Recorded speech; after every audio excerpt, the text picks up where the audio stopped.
maanta barnaamijkeenu waxa uu ku saabsan yahay gudniinka gabdhaha oo ah qodobka aynu uga hadlayno. adduunyada aynu ku noolnahay ilaa 130 milyan oo gabdhood ayaa la guday oo qaaradaha kala duwan ku nool. sanad kastana ilaa 2 milyan oo gabdhood ayaa la gudaa, iyadoo maalintiina ay ku soo aadi karto ilaa 6,000 oo gabdhood in la gudo marka laga soo bilaabo Afrika ilaa adduunyada qaybaheeda kale. dalka Soomaaliya 98% ayaa habluhu ay gudan yihiin. haddaba barnaamijkan isaga ah waxaa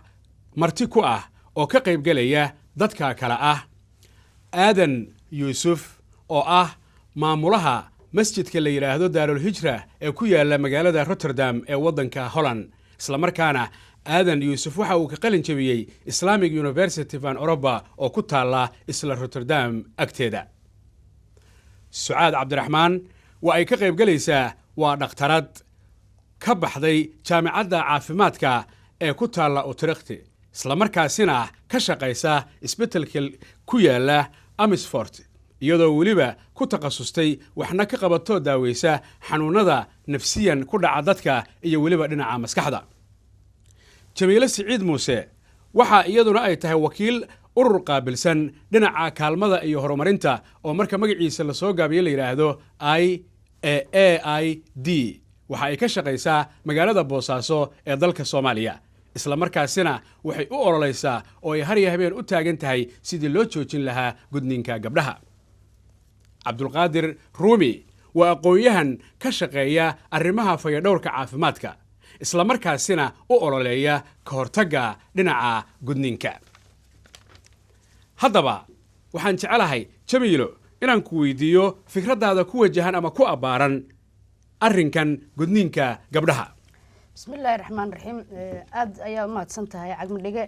waxaan ka qabaa arrinta gudniinka gabdhaha inay tahay arrin aan wanaagsanayn haddii noqon lahayd xag caafimaad iyo jiritaanka gabdhaha caafimaadkoodaba. saas darteed wax wanaagsan maaha, waxaana wanaagsan inaanu iska joojino oo aanu ka tagno caadadaasito. xataa sunnaha ma ka soo horjeeda? aad ay baan uga soo horjeeda sunnaha. maxaa sunnaha uu faa'iido u leeyahay? wax uu faa'iido u leeyahay haba yaraatee ma jirto. marka xataa sunnaha naftirkiisa waxaan leeyahay la joojiyo, waana ka soo horjeeda. oo arrinka marka qiil baad uga dhigaysaa sidaas? sidaa baan qiil uga dhigayaa. haddaba maadaama arrintaasi la yiri, ayaa dhowaan sharikad dhinaca filimada soo saartaahi ay booqatay ama ay tagtay dalka Soomaaliya, waxaana ay ka soo qabatay filim ku wajahan gudniinka gabdhaha. waxaan markaasi jecelnahay in aynu daawanno qayb ka mid a filimkaasi, kadibna aynu ka doodi doonno. fartoo ka badan ma ii furmin, waa carraay wiila calooshayda galay. wiilka haddaa calooshayda oo galay waa dhibaatadii koow gutiinka iyo caadada iyo ninka waa soo mara, waa kuu sheegay. dhalowgii meelu cunugii iga maraan waaye. marka aniga nab inta ilmaha la marsiinaa meeli soo maraan ma laha. waa rafaaday 3 biro oo inta ku jira foolanaysa. foosha maxaa kafkooba soo galay. fooshaas waa iska xanuunsanaa, laakiin kafkiyooba wuxuu u soo galay sidaas. saasoo u soo galay. naagihiisaanay leeyihiin ritiyaa lay saaray, waxaa leegeeyey meel oo adi intaan iyo madiinoo kale ah oo adi afgooy ka sokayso. baabuurta meel ay marto hawd ay mari karin baabuurta aa layga qaaday ilaa guuraawa meeshii oo baabuurta ay maraysay aa laygeey. isbitaalka aa laygeey. marka isbitaalka beledweyne aa laygeey anigoo oo saan ah. cunugii kugu soo taagan. cunuga soo taagan oo meeluu mara aan la arkin. anigana aan markaas waxba ogeyn. sax. miiskaa lay saaray. sax. saasaa la ii jeexay. cunuga markuu isoo dhaaf naftu waa igu soo noqotaa. inta ka bacdii takhtar leen tagay. saa waa lay dhaawacay. haddii meel kale li aan ku dhalo tabtiyaan noqonaa. haddaba iyadoo qaybtani ay la xiriirto dhinaca caafimaadka, ayaan Jamiila waxaan ku oran lahaa, ma taqaan haweeney ama qof dumar ah oo dhibaato ka mudatay, dhibaatana ay ka soo gaartay gudniinka dartii? waa jirtaa, waana la kulnaa mar kastaba. waxaan la kulnaa gabdho yaryar oo la guday oo kaadida ku cishoontay, dhigbax ku dhacay, hadda markaan Soomaaliya ka imaanayay 6 February oo la dhigayay maalinta caalamiga gudniinka waxaa dhakhtarkii isbitaalka warbixinta naga siiyo noo sheegay 3 gabdhood oo xaaladooda marxalad xun ay marayso oo la keenay isbitaalka iyadoo dhiig bax iyo kaadidii oo ku xishunta ah waxaan kaloo aragnay gabar yar oo 5 sano jirta oo qaaday cudurka HIV/AIDS-ka maadaama mataqaanaa qalabka la isticmaalayo wadamada Afrika aan ognahay is nadiif ahayn waxaan kaloo aragnay dumar sida hadda aanu filimku ka arkaynay xag markii mataqaanaa xilliga uurka iyo dhalitaanka dhib far badan la kulmay ama ilmihii ka dhintay ama isku dhimatay ama labadoodba isku dhinteen marka maalin walba ayaa la arkaa oo dhacdaa walow aan tira koob sugan aan laga helin waxaad bal noo qeexdaa saameynta caafimaadka hooyada uu ku yeelan karo gudniinka gabdhuhu dhibaatooyinka uu gudniinku maaragtay dumarka gaarsiinaya waxaan qaybin karnaa yani waxaad ka bilaabi kartaa maalinta gabadha la gudo inta yar maalinta la gudo ilaa waqtiga gabadhaasu 50 ama 55 gaadho yani marka haddaad ka bilaawdid 8 sanadood مثلا gudniinka kadib gabadhaas waxay gaaraysaa dhibaatooyin badan ka hor waxa weeye dhiig bax way ku dhiban kartaa talabaad nafsi ahaan cabsida baqsinta xanuunka adag marmar ilaa maskaxdeeda dhibaato xoog u gaarsiin kara waxaan u bixinaa neurotic shock way ku dhiban kartaa marka dhibaatooyinka ugu horeysa waxa weeye tetanuska infection ka leerada tetanuska kadib 24 saacadood kadib waxa bilaabmaya infectiono kale kadib hadhow marka gabadhu baaliqdo dhibaatooyin xoog xagga caadada dhibaatooyin xoog xagga infection ka lafteeda kaadida infection weyn bay u keenaysaa kaliyaheeda yani function jirkeeda orgaankeeda oo dhan baa si kale u shaqeynaya saddexaad xanuunkuna uu la socdaa cumrigeeda oo dhan uu la socdaa markay guursanayso maalinta ugu horeysa marka la furiyo iyada xanuun nafsi ahaanta cabsida ka horeysa markay ilaa 45 kadib قصب waxa uu keenaya yani hormoonaadkeedo dhan xitaa xagga maskaxda iskhaalif badan baa keenaya gabadhaas waxa ka hor imanaya wax la yiraahdo premenstrual tension xanuun badan maskax mar walba maskax xanuun madax xanuun daal waxyaalo badan waxaasoo dhan waxay ku xiran tahay gudniinka laftiisa iyo dhibaatooyinka runtii guud ahaan jirkeeda uu sabab aha marka taasna gabadha sidaan u aragnay filimkana gabadha uurka leh dhibaatooyin badan baa ka hor imanaysa maalinta laga umulanayo haddaanay khaasatan Soomaaliya oo kale wadan meesha joogto magaalooyinka joogto dhibaatooyin badan baa ka hor imanaysa yani umulsada lafteeda ilmahu dhiman karaa iyadu way dhiman kartaa marka laga hadlayo arrimahaas waa ay fara badan yihiin waxaa jirta dadku inay yiraahdaan ama ay ku sheekaystaan gabadha inta aan la gudin bikra maaha maalinta la gudo ayay bikra tahay bal jamiilo arrinkaas isaga ah bal waxaad nooga warantaa dhibaatada uu leeyahay ama ha noqoto qofkaas laga sheegaya warka ama ha noqoto qoyska laftiisa arrintaas waa arrin aan jirin runtii cilmiyan markii looga hadlo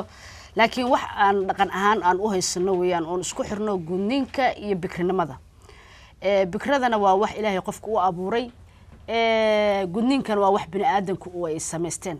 sidaa darteed laakiin dhaqankeena waxa uu leeyahay haddii gabadhii aysan gudnayn in la yiraahdo bikra maaha oo waxa dhici kartaba ama dhacdayba Soomaaliya aanu ku aragnay gabdho la guursaday oo ninkii ka tagay lacagtii sooriyadii iyo yaradkii liireys dib u soo celiya magacii sharaftii familiga meel looga dhacay gabadhaasna mujtamaci ay ka baxdo ay noqoto waxaan karaamo lahayn oo ixtiraam lahayn oo aan mujtamaci ka tirsaneen maxaa yeelay gabar gudan maaha laakiin waxa loo nisbeenayaa oo la leeyahay gabadhu bikra maaha marka bikrada iyo gabar iyo gudniinka waa laba wax oo kala duwan oo shaqo aan isku lahayn hase ahaatee dhaqankeeni ayaa halkaas nala gaaray waxaan aaminsanahay guurka inaysan ragga isan ku xirin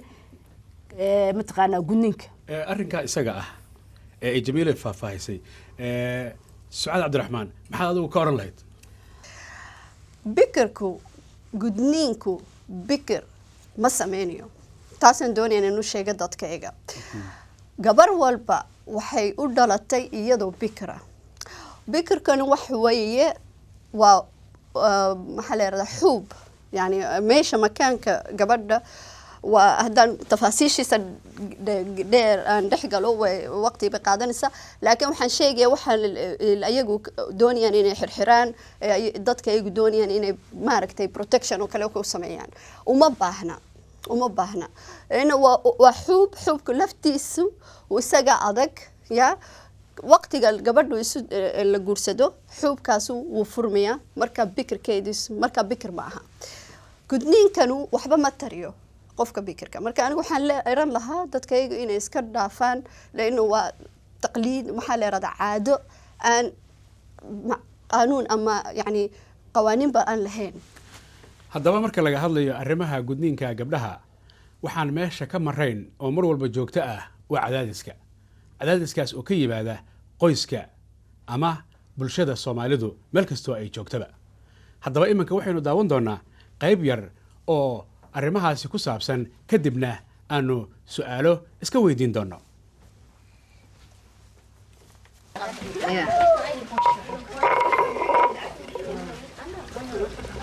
kaad macnaa gudniinka ma wiilkaada marka hore kala hadashay mase wiilka iyo gabadha oo maxaa labadooda isla jiro haye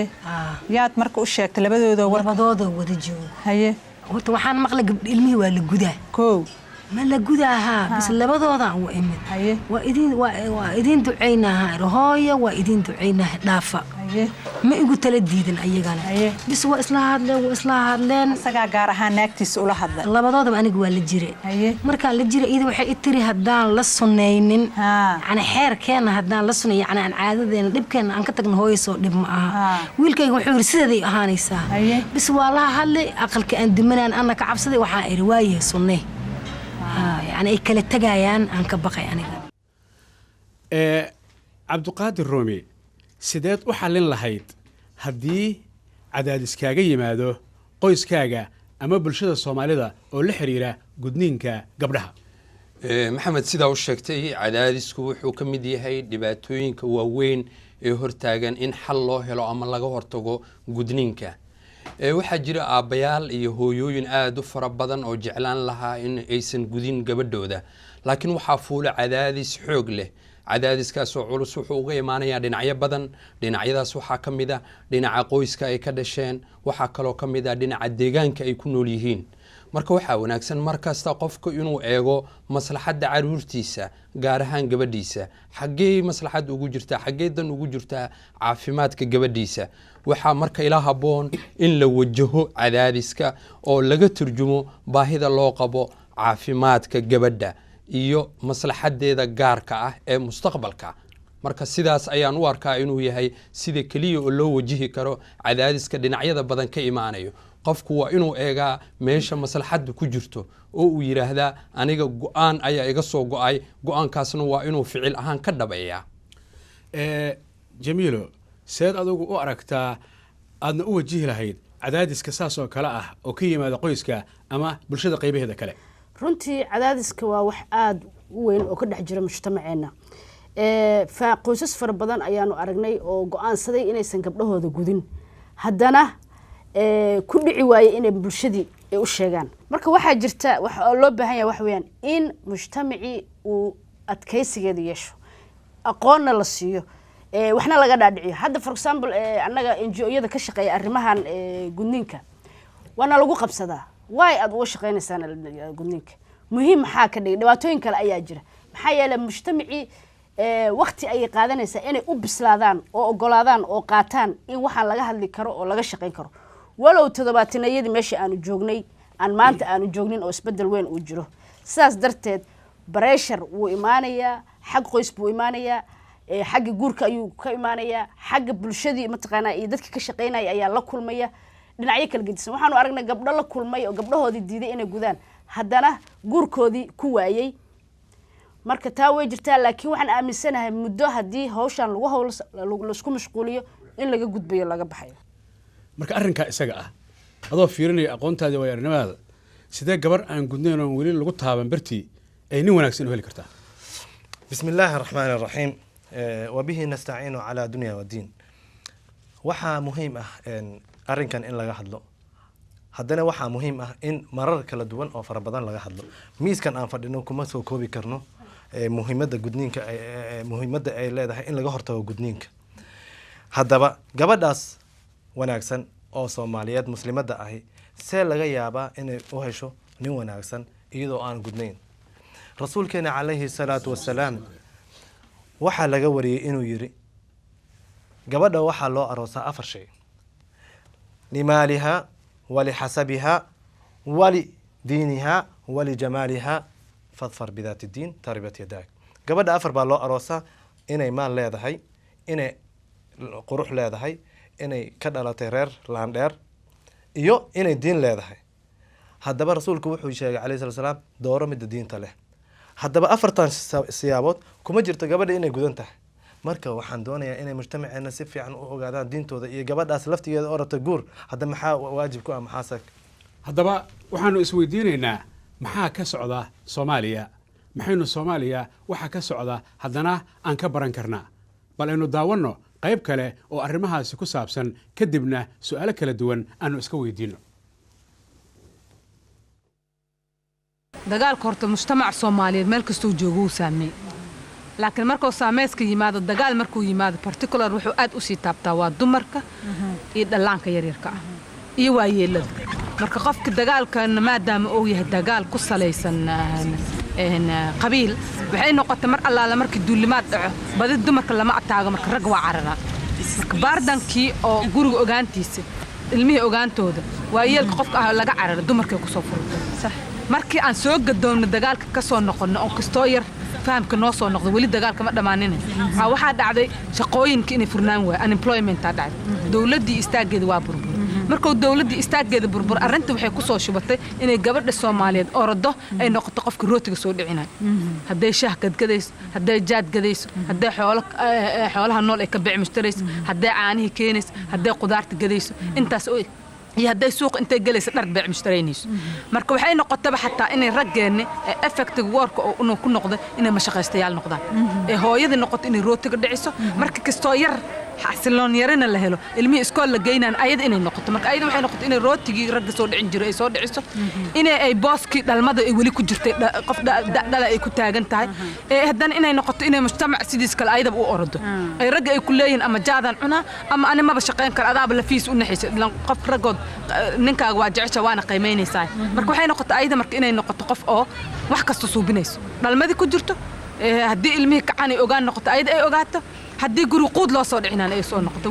waxaan dhaqan aan hore u lahaan jirnay. marka taas horta culeyskeeda ay leedahay. laakiin dhinac kale haddaa ka fiiriso faa'iido waa leedahay. faa'iidada waxay keentay inay gabadha dumarka Soomaaliyeed in lala qaybsado aaraada iyo guriga wax ka dhacayo in lala qaybsado oo informationka ay wax ka dhaxdo. marka qof quudka markuu keenayo power yar uu yeelana, laakiin ana ma dhihi karo ilaa meesho powerka gaarsiisan yahay ma sheegi karo. laakiin hadda waxaad arkaysaa inay wax ka qabadka wax ka dhaha oo qoyska arrimihiisa inay xoog ku soo yeelanayso. tan gudaha markaan ka hadalno, markaan dibadda ka hadalnana ay dadka diasporada ay aadeen, waxaa ku dhacday inay badi gabdhaha rag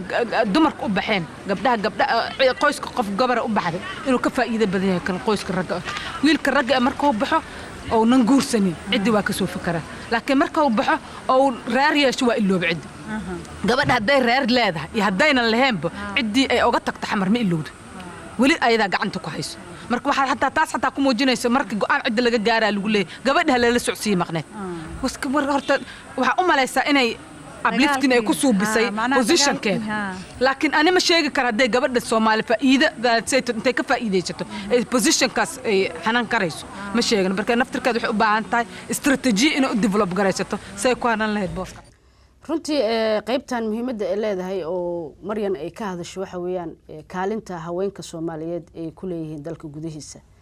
gaar ahaan xilliga dagaalka sokeeye hadda dhacay. waxaan ogsoonahay waagi hore kaalinta haweenka dumarka Soomaaliyeed inay ahayd muhiimadda koowaad hooyada ilmaha iyo reerka xanaanadiisa, laakiin had aabahana uu ahaa kaalintiisa in uu mataqaanaa xagga dhaqaalaha uu familiga ka taageero. maadaama dagaal sokeeye dhacay dalkii burburay, kaalintii shaqada iyo booskii ninka meesha waa ka marnaatay 90%.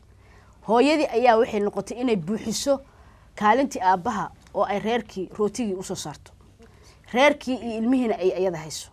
laba rool ayay isku darsatay hooyadii Soomaaliyeed ee dalka gudihiisa joogtay. culays weyn iyo xil weyn baa ay qaaday. marka waxa weeyaan xaaladda dumarka Soomaaliyeed ee waddanku sugan yihiin sidaa weey markaan ka hadalno dumarka Soomaaliyeed ee dibadda soo aada haddaba maxay tahay iyaga waxaa lagu tilmaamaa sida aan hadda ka arkaynay haweenka mataqaan in laga talageliyo waxa ka dhacaya dalka maadaama ay yihiin iyaga kuwa dhaqaale ahaan dadkooda caawinay waxaan rabaa maadaama arrimahaasi dad badan ay fikrado kala duwan ka qabi karaan dumar badan oo Soomaaliyeedna ay joogaan dibadaha dhaqdhaqaaq badan oo gudaha ka socda especially dumar gaar ahaan ay wadaan maxaa dumarkan dibadda joogaahay ay ka baran karayaan kuwaas gudaha jooga adigoo eegaya taasna wax badan ayay kala faa'iideysan karaan runtii tusaale kooban markaan soo qaado hadeertan waddanka gudihiisa dumarka waxa ay sameeyeen networkyaal ama shabakado haween ururada haweenka ka shaqeeya waxaan ognahay for example Hargeysa kale waxa ka dhisan ururka la yiraahdo Nagaad oo ah umbrella ah ama dalad ah Boosaaso waxa ka furan Wawa Xamarna waxa ka furan Kogwa ka furan inta 8 Maarso Xamar iyo Hargeysa iyo Boosaaso waxa laga sameeyay socod dheer khudbado ka hadal arrimaha haweenka iyo iyadoo hormud looga dhigayo ka hortagga gudniinka gabdhaha taasoo kale waxa ay ka qayb qaadan karaan gabdhaha sidoo kale dibadda jooga inay isu muujiyaan solidarity iyo iscaawinid istaageerid iyo isweydaarsasho information iyo aqoon iyo way aragnimo haweenka gudaha ku jira iyo kuwa dibadda jooga waxay u baahan yihiin inay dhistaan dalada noocaas haddaba hadallo kale ayaa jira oo socda oo ku saabsan arrimahan gudniinka dad baa waxay ku leeyihiin sheekadan gudniinku waxay ka socotaa wadamada reer galbeedka ayaga ayaa wata oo dadkan duulaan ku ah maxaa arrintaas aad ka oran lahayd Jamiil ahaan way arrimadaada waxaan ka oran lahaa arrintaas mid horta reer galbeedku wataan ma waa mid annaga haddaanu nahay haweenka Afrikaanka ah aanu wadano waxaanu u wadanaa dhibka ay noo keentay ayaan u wadanaa waxaa jira Inter African Committee hay'ad la yiraahdo oo Afrikaana oo dumar Afrikaana ay dhiseen Soomaaliyana ay xubin ka ahayd lana aasaasay 28 dal oo Afrikaana ayaa member ka ah oo inta isticmaalo gudniinka gabdhaha Soomaaliya intaan dagaalka sokeeye dhicin ka hor 88 ayaanu ku qabanay Xamar guriga ummadda shir caalami ah oo looga hadlayo arrintan adduunka dhan ay ka soo qayb galeen sidoo kale ayaa mataqaanaa dibadda iyo gudaha meel kasta aanu joogno aan u wadnaa hawsha aniga kula hadlaya markaan Sweden joogay markaan arrintan rabay inaan aan furaan ka hadlo cadiladii oo la oranayo 7 drops of blood 7 dhibcood oo dhiiga ee aan shirkaas ka dubnay ayaan u bilaabay tusayay una sheegay inay tahay waxaan ilaa waagaas aan ku jirnay hadda markaan dalka ku noqdana kadalik aan u sheegay inaan annaga waxaanu wadanay ay tahay ee wax reer galbeed nooga yimi ma reer galbeedka annaga ayaa ula nimi dhibka dumarkeena toltolna ayaa isbitaalkii la keenay gabadhii dhakhtarada ahayd ee Swedishkeeda ama Dutchka ahayd aan weligeed maqal oo aan weligeed arag gabar la guday markay arkeen shock ayay ka qaadeen war waxaan maxay tahay miyaa la gubay bay yiraahdeen khasab ayay ku tahay inay bartaan annaga ayaa u keenay caadadan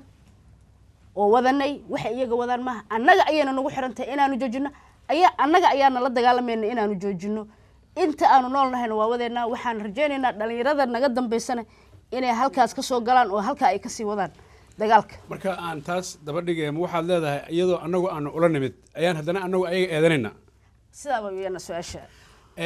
waxaad moodaa marka laga hadlayo arrimihii gudniinka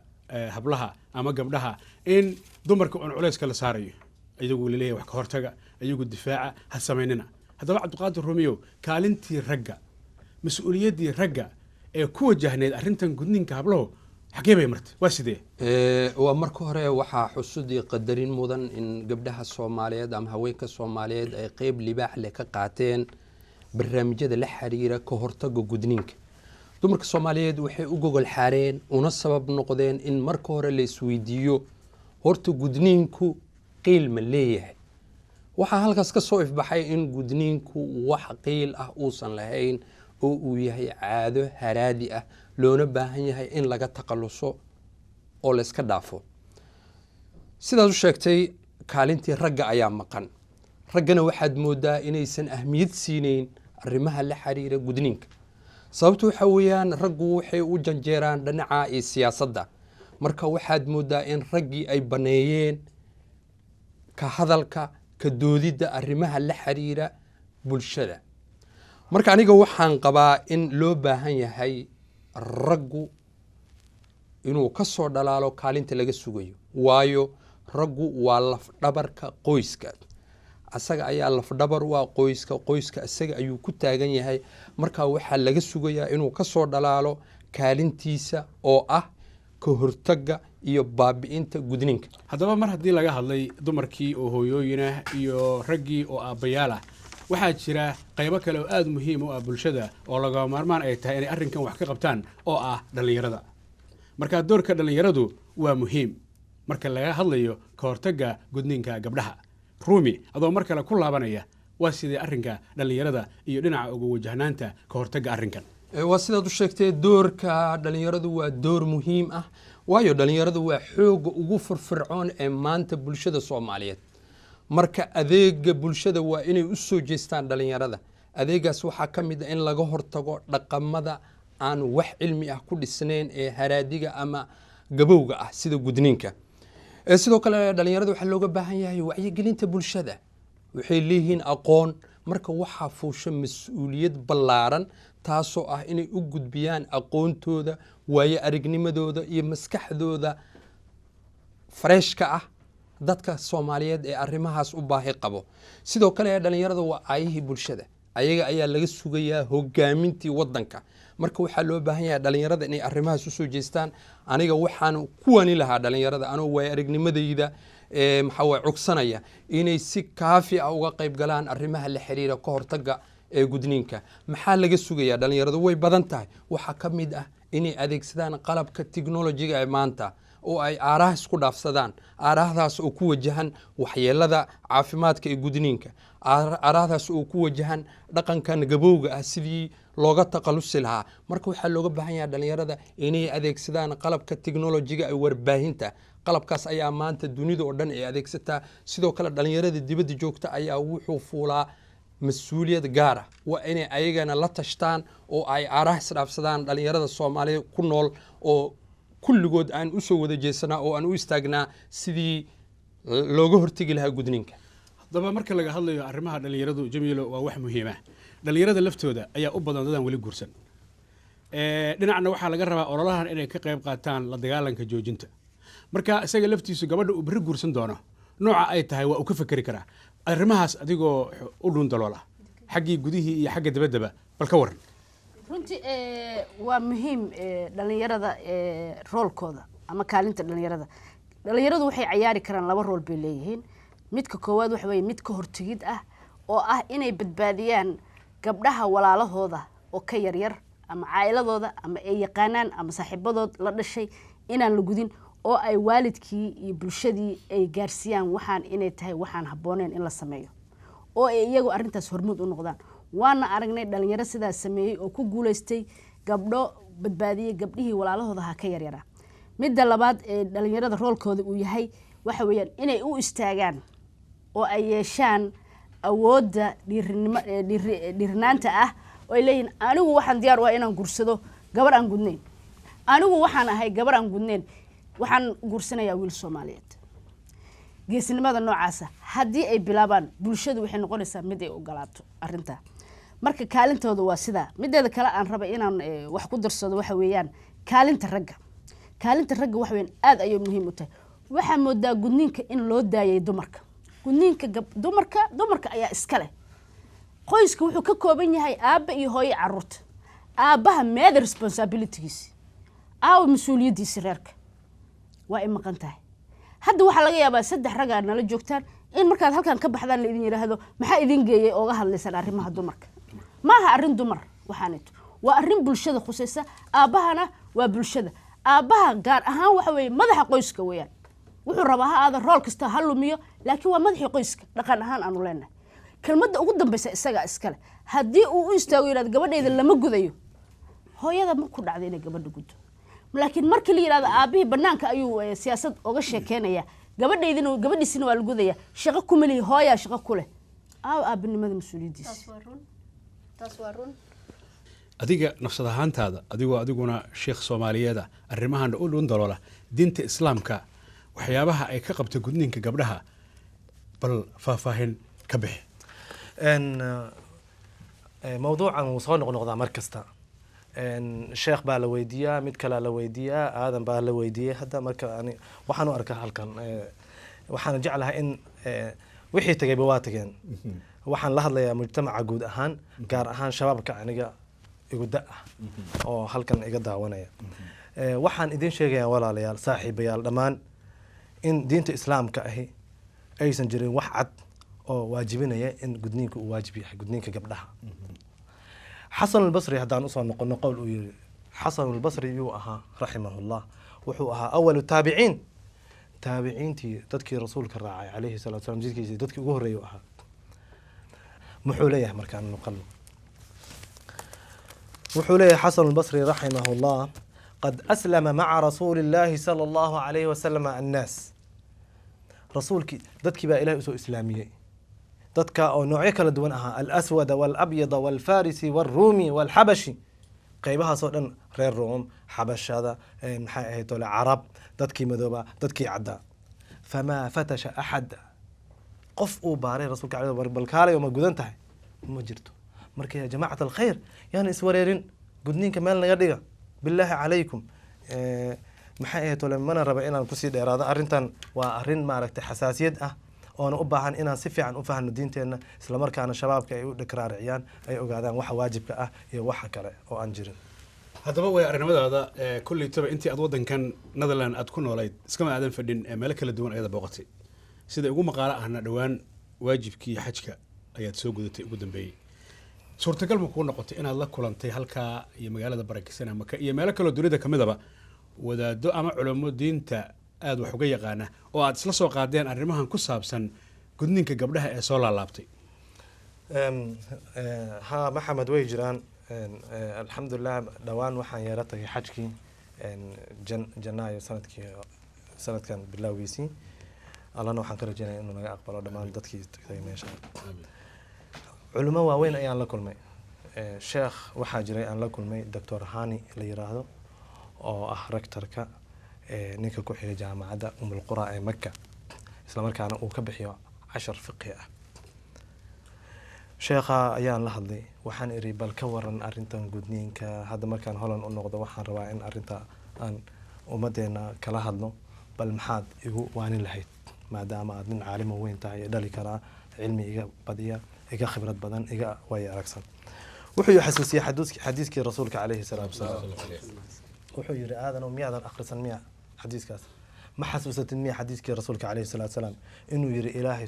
rasuulkana uu yiri calayhi salaatu wasalaam: in allaha farada calaykum faraa'id falaa tudayicuuha. ilaahay farad buu idin saaray waajibaad, ee waajibaadka ha dayicina, faraha ka qaad. macnaha waajibkii lagu saaray ha ka tagin,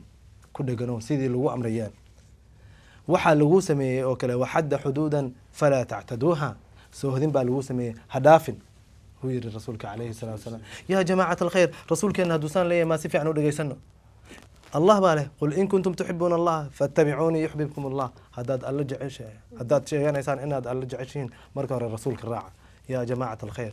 يا أمة الصومال، هدي النهي ضد جعل الله جل جلاله وإن رسولك إن عليه الصلاة والسلام جد كيسي قادنا: لقد كان لكم في رسول الله أسوة حسنة. هي سنة هنا عيد القرآن كان. نعم. مركب وحيرين وحد حدودا فلا تعتدوها. سوودين بالذي سمي هدافنا. الرمانة والدين كحرام يري هكود عنا. وحيالا حرام الذي كقدي هكود عنا. وسكت عن أشياء رحمة لكم. الرمانة وكأ بس سبحانه وتعالى نحريس أننا وجرت الدرتين من غير نسيان منح الماء من الله سبحانه وتعالى فلا تبحثوا عنها هرارا ديننا. حديث كاس حسوسي وركسو تغيير واجب وركسو تغيير السنة والحديث كاس قاده ومدنو كارسي. haddaba iyadoo ay sidaasi tahay Jamiilo ee gudaha Soomaaliya sidaasi furfuran ee bayaansan ma looga hadlaa arrimaha ku saabsan joojinta gudniinka gabdhaha? annaga runtii dhibaato far badan ayaan kala kulanay, maxaa yeelay mujtamacii arrintaanitu waxay isku khaldayaan diintii iyo dhaqanka ay isku khaldayaan. markaad tiraahdo gudniinka iska daaya, waxay ku leeyihiin waxa weeye arrin diini ah. arrin diini ah markay tahay waxay u baahan yihiin inaad u keentid wadaadkii oo wadaadku yiraahdo arrintan diin shaqo kuma laha, waa dhaqan ee faraha ka qaada. wadaadadii markaanu la xiriirnay dhib fara badan ayaanu kala kulanay gacan iyo support iyo wada shaqeyn baanu ka weynay qaarkii ugu fiicnaa oo ugu soo dhowaa way ogolaadeen in ay arrintaani tahay arrin muhiima oo laga hadlo arrin aan diin ahaynna waa ogyihiin inay tahay laakiin waxaa nagu adag bay yidhahdeen inaanu hor istaagno mujtamaceena soomaaliyeed oo aanu kala hadalno u sheegno waana laga hor imaanaya masaajidkii baa laga soo erinaya hooyaday waa ila diriraysa xaaskayga baa ila diriraya marka waxaan aaminsanahay waxa weeyaan waxaa reality jira waa sidaas waxaan rajeynayaa dhibkaas inaysan ku dhicin sheekha arrintaa ka hadlay maadaama sheekhyo kaleeto arrimahaas ka cudur daarteen sidoo kaleeto aanu la kulanay culamaa udiin jooga dalka Sweden oo ay yiraahdeen arrinta annaga waanu ka soo horjeednaa gabdhahayga ma gudaya xaaskayga ma gudna laakiin mujtamaci ma u sheegi karo kala ma hadli karo waana dhib jira oo taagan laakiin aanu rajeynayno in ay ka hadlaan wadaadada wixii ilaahay baray waxa ay diinta ka yaqaanaan waxa xaq ah inay ummadda sheego annaga waxa aanu ka rabno wadaadada waxa weeye waxay iyaga samaysteen maahan wixii runta ah oo diinta ay arrintan ka leedahay inay mujtamaca u sheegaan kaliya marka haddaba laga hadlayo arrimahaasi waa wax la soo dhaafay wax iminka jooga iyo wax soo socda bal haddee aynu annagoo ka hadlayna dhinaca mustaqbalka daawanno qayb ka mid ah filimka oo markaa kadib aynu ka doodi doonno marka maanta waxay noo tahay farxad iyo rayrayn inaan tuulada Sheerbi la joogno cuqaashii culimaudiinkii odayaashii madaxdii haweenkii ardaydii dhalinyaradii intuba inay joogaan aad iyo aad bay taas farxad noo gelinaysaa waxaan kaloo marka idinka codsanayaa salaanta iyo farxad kadib inaynu furanno mawduuca aan maanta meesha u nimi oo ah muxuu ahaa gudniinka gabdhaha ma furan karaa walaalayaal waa ii fasaxanta sooma haddaba waxa weeye waynu ka wada hadlaynaa qof gaara oo isagu cashar gaara ama wax gaara wataa ma jirto nin walba afkaartiisa ay ula muuqato iyo siday u tahay ayaan muxuu ahaaye insha allah nin walba ka filaynaa inaynu ka wada qayb qaadano waan wali aaminsanahay gabdhaha gudniinkooda sidii caadadii aanu barannay weli ma aanu bedelin sidii baanu u soconnaa nidaamka aanu weli fahansannahay ma jiro idina fikradaad ka qabtaan inuu noogu bedelaysaan bal hadda idinka dhageysan waa gartay anaga marka hadda waxa weeye gabdhaha iyaga anaga waa gudaynaa gabadha waxa gabadha dhalay nin baa dhalay hooyana waa dhashay gabadha waxa laga qataa 100 halaad baa laga qataa gabadha ninka guursanaya 100 halaad u bixiya musxustaba gabadha marka haday furan tahay lama guursado waxa la yiraahdo gabadhan waa waxa weeye waa iska leeyahay oo bulshada dhan bas ka wadaagta lama guursado haddaba qaybtan iyada ah ee aanu daawanay maxay muhiimad gaara u leedahay cabdiqaadir Roomi arrinkaas bal faahfaahin naga sii kulankani qadarinta weyn uu leeyahay ay tahay iyadoo ay halkaa fadhiyaan raggii garaadyada ahaa ama raggii bulshada hogaaminaya ee odayaashii ahaa marka waxaad arkaysaa dareen guud ayaa meeshaas ka dareemayda dareenka guudna wuxuu ku wajahan yahay in laga hadlo maslaxadda gabadha Soomaaliyeed waxaana la isla arkayaa in maslaxadda ku jiro in la badbaadiyo gabadha Soomaaliyeed laga badbaadiyo caadadan gudniinka oo aan waafaqsaneen wax xeer ah marka waxaan u arkaa arrin aad u wanaagsan inay arrintaas tahay Jamiila maxaad ku dari lahayd adigu waxaan ku dari lahaa arrintaas oo muhiim ah aanu ka aragnay hadda filimka waxa weeyaan waxa halka isugu yimi xubno kasta oo bulshada kamid ah taasna waxa ay taakiidaysaa inay arrintan aysan ahayn arrin u baahan ka hadalkeeda dumarka kaliya inay ka hadlaan odayaashii dhalinyaradii haweenkii bulshada nooc kasta culamaa u diinkii waxgaradkii oo dhan oo tuulada isla mar ahaantaas waxay kaloo tusaysaa bilowga la furayo barnaamij in wax laga qabto oo laga hadlo in marka ugu horeysa bilowgaba laga qayb geliyo bulshada meesha ku nool oo wax loo qabanayo community participation waxa loo yaqaan waa muhiim haddii kale waxay noqonaysaa inay u arkaan arrin aad dibadda kala timi banaanka kala timi magaalo kala timi jeebka aad u wadatid aad u yeerinaysid ee iyagana yihiin waxay banaanka ka yihiin laakiin hadda waxay dareemayaan in ay ownership wax ku leeyihiin balaaninkeedii diyaargareynteedii processka kasta ee maraysana ay ka qayb qaadanayaan marka laga hadlayo arrimaha gudniinka gabdhaha laga joojiyo xanuunkiisa dhibaatadiisa waxaa jira dad markay ku dhageystaan kule aniga waa guda waa wada mana joojinayo dadka noocaasa adigoo dhakhtarada dad badanna ay ku soo mareen oo aad aragtay maxaad seed ula hadli lahayd maxaad ku oran lahayd dadka noocaasa dadkaas runtii waxay u baahan yihiin waxaan anagu rano education dadkaas inaad yani waxyaalo badan aad ka dhaadhicsisid bay u baahan yihiin qofkaas hadduu yimaado oo su-aashaasi soo jeediyo marka hore hadday gabar tahay ama hadduu aabbo iyo hooyo hadday yihiin labadaba waxaan ka dhaadhicin lahaa gabadhooda siday tahay structurekeeda siduu yahay iyo dhibaatada hadhow hadday maaragtay go-aankaas gaaraan oo doonaan inay u sameeyaan dhibaatada ka hor imanaysa talabaad hadday Yurub degan yihiin qawaaniin baa jirta oo taas go-aan baa laga gaaray sharci baa jira sharcigaasna wuxuu ku xidhan yahay hadday hooyada ama aabbahu go-aan gaaraan ku sameeyaan ilmahooda gabadhooda gudaan qasab qawaaniin baa jirta waa la xiriyaa qawaaniintaasna waa adag tahay waxay ku xidhan tahay ilmahaas dhibaatada nafsi ahaantiisa dhibaatada xagga nafsi ahaantiisa dhibaatada xagga jirka yani arintoo dhan baa la qiyaasaya marka qiyaasteeda baa xisaabteeda loo sameynaya sidaas markaa talabaad iyadoo sharciga meesha joogo waxaan jeclaa yani arintayda anigu waxa weeyaan inaan ka dhaadhiciyo education aan geliyo dadka xagga waxbarashada haddaba sideen u aragnaa mustaqbalka goorma iyo sidee lagu joojin karaa dhaqankan haraadiga ah ee muddada soo jiray jamiilo adoo way araga xagga dibadda xagga gudaha arrimahana u dhuun daloola bal arrinkaa ka war arrintaas aan dib ugu soo noqonaya waxaan jeclahay inaan wax ku daro labada su-aal iga horreeyay ee saaxiibaday ay sheegeen midda ugu horreysa markii dadka ay ku yimaadaan oo rabaa ay ku yidhahdaan waa sameynaynaa maxaad ku samaynaysaa marka ugu horreysa anigu waxaan aaminsanahay marka ay waalidka ii yimaadaan ama yidhaahdaan waanu sameynaynaa gabadheeda waan gudaya sababtaad u gudaysid maxay tahay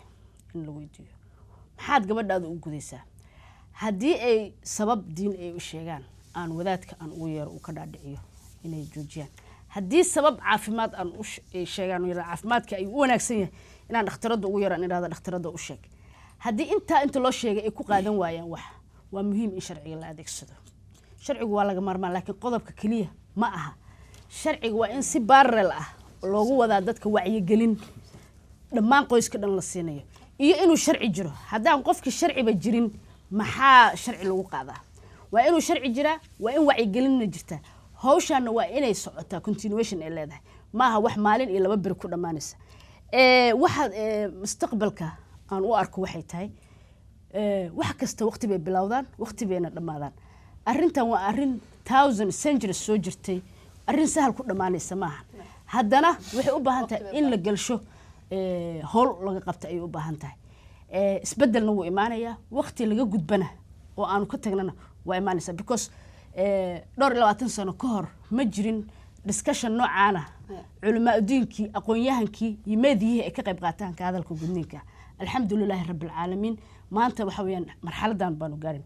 laakiin waxay u baahan tahay dulqaad bay u baahan tahay cid kasta oo bulshada ka midana inay kaalintiis qaato aabbaha ayaa loo baahan yahay wiilka ayaa loo baahan yahay hooyada ayaa loo baahan yahay gabadha ayaa loo baahan yahay dhakhtarka ayaa loo baahan yahay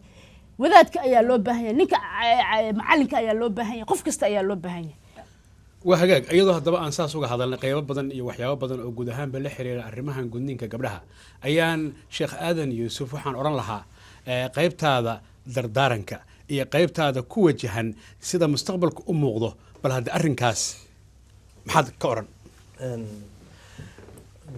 waxaan ka oran lahaa marka ugu horeysa iyo marka ugu dambeeyaba ilaahay xaqahana waafajiyo midda ugu horeysa waxa weeye wacyigelinta xagga diinta dadkeenana ay noqdaan kuwa wax akhriya maxaa yeelay diinteenna ayaa wax kasta inoo sheegtay allana wuxuu yidhi subxaanahu watacaala maa faradnaa fi lkitaabi min shay maa faradnaa fi lkitaabi min shay qur-aanka waxaan uga tagnay ma leh hal shay oo yar ma jiro ilaa waan xusnay haddaba gudniinka gabdhaha la gudo kuma yaalo qur-aanka marka waxaa loo baahan yahay inaan akhrino qur-aankii inaan akhrino axaadiistii thaniyan culamaa diinka iyo shuyuukhda iyo imaamyada waxaan ugula dardaarmayaa ana ilaahay ku dhaarinayaa inay dadka diinta baraan inay dadka diinta ilaahay u waadixiyaan inay diinta sida ugu fudud dadka u gaarsiiyaan ma aha diinta in dadka lagu dhibo midda saddexaad dadka Yurub jooga ama America waxaan oranayaa inay ixtiraamaan qawaaniinta lagu sameeyo halkan maxaa yeelay waxaa jira qaacido dhahaysa akhaf dararayn intii gabadhaada laga qaadi lahaa ama xabsi lagu dhigi lahaa gudniinka faraha ka qaad middan ku saabsan isku qaska iyo dhaqanka iyo islaamka ayada maxaad ka oran lahayd waxaa muhiim ah inaan fahanno waxa la yiraahdo addiin iyo taqaaliid dhaqan iyo diin inaan kala saarno dhaqanku waa dhaqan caado soo jireen ah tusaale ahaan markii waxaa la arkaa in markuu aad safar rabtid mase markii aad hooyo usoo gashid mase marka dhaqan idinka xiriira mase qolo kasta waxay leedahay dhaqan ay isku yaqaanaan yurubiyaanka dhaqan carabta dhaqan soomaalida dhaqan dhaqanka ma aha marka in lagu khaldo diinta hadda gabadha in la toltolo waa dhaqan xun farahana ka qaada ma aha inaad diinta ku labtaan marka insha Allah taala dhaqanka diinta inaan kala saarno waa hagaag in dhaqanka iyo diinta la kala saaro aadana oo shuyuukhda iyo culimada Soomaaliyeed oo ka codsado dadka inay diinta baraan ayaan ku soo gabagabeynaynaa barnaamijkii ku saabsanaa iyo doodii la xiriirtay dhinaca gudniinka gabdhaha sidii looga hortagi lahaa oo ay igala qayb qaateen aadan yuusuf oo sheekha Sucaad Cabdiraxmaan oo dhakhtarada Jamiilo oo ah madaxa qaybta horumarinta iyo baraarujinta xagga boosaasana u qaabilsan iyo Soomaaliya arrimo la xiriira una shaqeysa hay'ad la yiraahdo AID iyo ugu dambeystii Cabdulqaadir Rumi oo isaguna ah dhaqdhaqaaqe ka horjeeda sidii loo joojin lahaa arrinkan dagaalna ku haya ololana ku haya ayaanu ku soo gabagabeynaynaa